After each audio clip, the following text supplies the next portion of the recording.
Jadi kok saya mikir, kok presiden Indonesia itu belakangnya O, depannya Su. Saya berpikir, saya lebih suka manggil Pak Prabowo ini bukan Prabowo, tapi Subianto. Jadi zaman Orde Baru pernah dicurigai sama pemerintah. Gus Dur rapat dengan para kiai, datang intelijen ngawasi rapatnya Gus Dur. Gus Dur bilang sama kiai, para kiai mulai sekarang takallum bil lughatil arabiyah, kita bercakap-cakap pakai bahasa Arab. Intelnya pulang Pak, ditanya sama komandannya, Intel apa tadi hasil rapatnya Gus Dur dan para kiai? Intelnya jawab, aman komandan, Gus Dur dan para kiai hanya saling mendoakan. Banyak mufasir ramalan Ronggo Warsito atau firasat Ronggo Warsito yang menyatakan bahwa pemimpin Indonesia adalah yang mampu meneruskan gerak langkah Presiden Joko Widodo. Bila teman pernah membuatmu kecewa, bila pasangan pernah membuatmu terluka, dan bila corona pernah membuatmu menderita, yakinlah Prabowo Subianto datang untuk Indonesia dengan membawa cinta.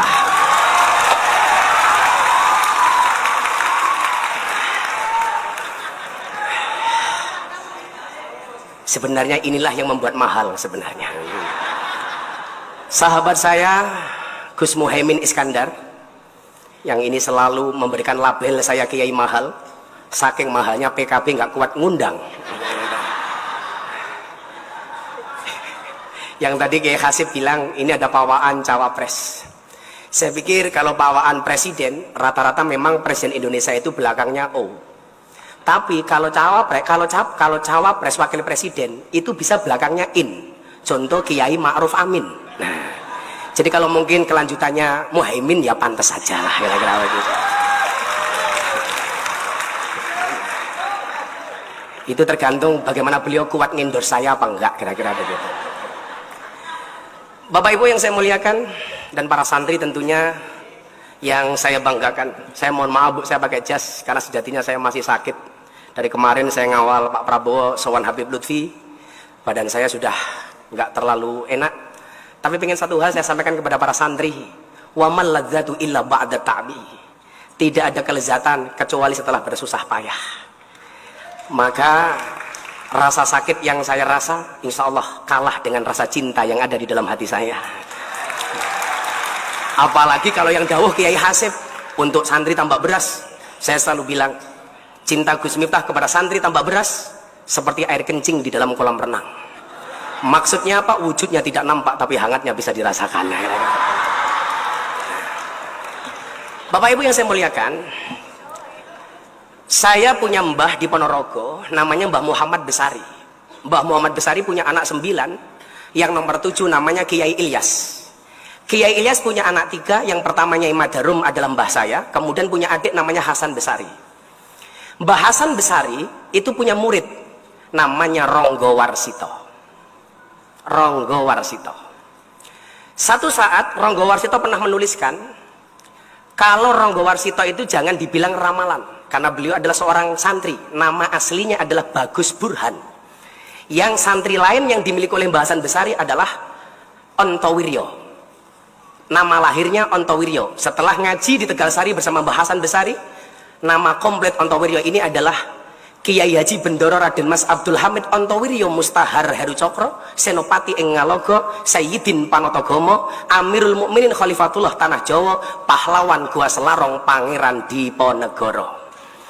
Nah, yang mau saya ceritakan adalah Ronggo Warsito pernah mengatakan demikian, Indonesia itu akan dipimpin oleh 7 model macam kepemimpinan.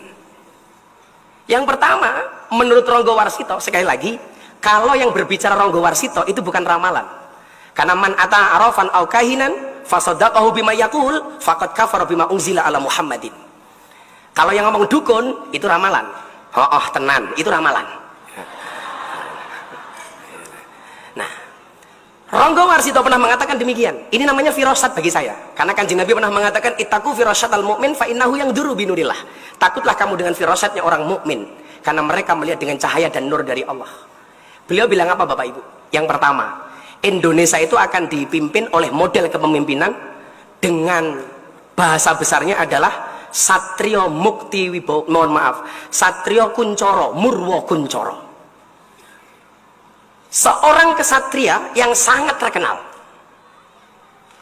Tapi mohon maaf, sering dipenjara. Kalau kita ngomong ini dengan gampangnya, kita bisa menyebut nama Pak Soekarno, satrio yang sering dipenjara, yang pertama. Kemudian yang kedua adalah Ronggo Warsito menyebutkan Satrio Mukti Wibowo kesandung kesampar, seorang kesatria yang sakti, dia berwibawa, tapi akhirnya jatuh oleh rakyat. Orang langsung menganggap ini Pak Soeharto. Jadi kok saya mikir, kok Presiden Indonesia itu belakangnya O, depannya Su. Saya berpikir, saya lebih suka manggil Pak Prabowo ini bukan Prabowo, tapi Subianto. Mungkin perlu ruatan Pak Prabowo ya ini. Subianto, Soekarno, Soeharto, Mukti Wibowo kesandung kesampar. Kemudian yang berikutnya adalah Satrio Jinumput Sumelo Atur Gawe Wirang, seorang kesatria yang dia tidak dipilih oleh rakyat, tidak dipilih oleh DPR, tapi Jinumput. Pak Harto menyatakan mengundurkan diri, kemudian Jinumput meminta Pak Habibie untuk menjadi presiden. Tapi salah satu kemudian yang dicatat oleh sejarah adalah Sumelo Atur Gawe Wirang, gara-gara kebijakan referendum Timur Timur hilang dari Indonesia. Kebijakannya membuat malu bangsa Indonesia, salah satu kekurangannya. Kemudian yang keempat, Indonesia akan dipimpin oleh model dan tipe kepemimpinan Satrio Lono Topo Ngrame Wuto Ngideri Jagat. Satrio Lono, seorang kesatria yang sering berkelana keliling dunia jadi presiden untuk meyakinkan eksistensi bangsa Indonesia. Kalau kita ngomong itu masih belum paham, tapi begitu Wuto Ngideri Jagat, orang yang tidak bisa melihat tapi bisa keliling dunia, kita langsung teringat dengan nama almarhum Kiai Haji Abdurrahman Wahid alias Gus Dur. Satrio Lelono Topong Rame Wuto Ngideri Jagat, Gus Dur. Dan saya termasuk orang yang sangat mengidolakan Gus Dur, karena bagi saya orang yang tidak bisa melihat tetapi hatinya terang di Indonesia cuma ada dua, satu Gus Dur, nomor dua si buta dari gua hantu. Saya ingat Pak Prabowo, Gus Dur itu zaman Orde Baru pernah dicurigai sama pemerintah. Gus Dur rapat dengan para kiai, datang intelijen ngawasi rapatnya Gus Dur. Gus Dur bilang sama kiai, para kiai mulai sekarang takallum bil lughatil arabiyah, kita bercakap-cakap pakai bahasa Arab. Intelnya pulang Pak, ditanya sama komandannya, Intel apa tadi hasil rapatnya Gus Dur dan para kiai? Intelnya jawab, aman komandan, Gus Dur dan para kiai hanya saling mendoakan. Gus Dur dilawan itu. Kemudian yang kelima, tipologi pemimpin Indonesia adalah Satrio Piningit Hamung Tuh, seorang kesatria Piningit yang dia mendapatkan nama besar karena bapaknya orang besar. Maka kita mengenal dengan nama Megawati Soekarno Putri.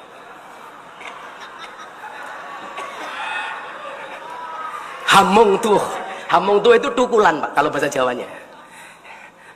Tukulan bapaknya, karena bapaknya orang besar, anaknya jadi besar, Ibu Megawati.